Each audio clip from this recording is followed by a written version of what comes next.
தமிழ்நாடு மற்றும் புதுச்சேரி வழக்கறிஞர்கள் சங்கத்தின் சார்பாக இன்று நடத்துகிற இந்த கருத்தரங்கம் என்பது இந்திய நாட்டில் இருக்கிற 130 கோடி மக்களுடைய வாழ்வுரிமையை பறிக்கின்ற மிக மோசமான கிரிமினல் சட்டங்களை கொண்டு வந்திருக்கிறார்கள். இதை நாம் எதிர்த்து முறியடிக்க வேண்டும் என்று சொன்னால் தமிழ்நாட்டில் இருக்கின்ற அனைத்து ஜனநாயக சக்திகளும் ஒரே அணியில் ஒரே குடையின் கீழ் ஒத்த கருத்தோடு எதிர்த்தால்தான் இந்த பாரதிய ஜனதாவின் இந்த மக்கள் விரோத இந்த மோசமான இந்த கிரிமினல் சட்டங்களை நாம் ரத்து செய்ய முடியும். அதற்காக திராவிட முன்னேற்றக் கழக தலைமையிலான கூட்டணியில் இடம்பெற்றிருக்கின்ற வேல்முருகனும் திருமாவும் சிபிஎம்மும் சிபிஐயும் மனிதநேய மக்கள் கட்சியும் நாங்கள் கலந்து கொண்டோம். அதே போன்று அதே உணர்வோடு அனைத்திந்திய அண்ணா திராவிட முன்னேற்றக் கழகத்தின் சார்பாக முன்னாள் சட்டப்பேரவை உறுப்பினரும் வழக்கறிஞருமான அருமை நண்பர் இன்பதுரை அவர்கள் கலந்து கொண்டிருக்கிறார். இதில் எந்த விதமான கூட்டணி கணக்குகளும் இல்லை. அவர் என்னிடத்தில் சொன்னது ஏற்கனவே நேற்று கூட ஜெயக்குமார் சொன்னார்.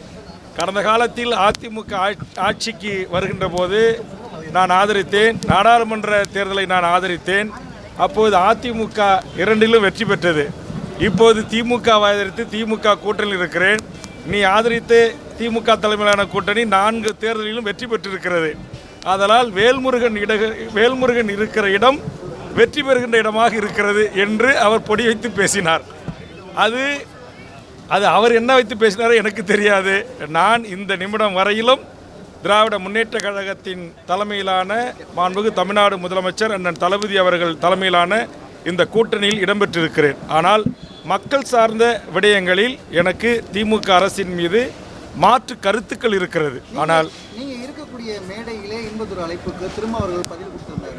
எந்த சூழ்நிலையும் மாறலாம், தேர்தல் வரும்போது அதுக்கான திட்டங்கள் இருக்கும், வெற்றியை நோக்கி. அதுக்கு தான் உங்களுக்கு தெரியுமா தலைவர் கலைஞருடைய வாசகர்கள், அரசியலில் நிரந்தர எதிரியும் இல்லை, நிரந்தர நண்பர்களும் இல்லை.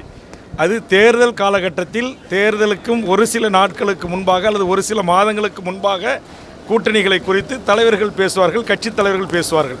இந்த மேடை என்பது அனைத்து கட்சி தலைவர்களையும் உள்ளடக்கிய ஒரு மேடை. தொடக்கமாக இருக்குமா? அதுக்கு இல்லை, இது அரசியல் நிகழ்வு அல்ல, இது ஒரு வழக்கறிஞருடைய நிகழ்வு. இதில் இந்த நிகழ்வு அதற்கான தொடக்கமாக இருப்பதற்கு வாய்ப்பில்லை என்பதுதான் என்னுடைய புரிதல், பார்வை. நன்றி. பாதகம் செய்பவரை கண்டால் நாம் பயங்கொள்ளலாகாது பாப்பா, மோதி மிதித்து விடு பாப்பா, அவர் முகத்தில் உமிழ்ந்து விடு பாப்பா.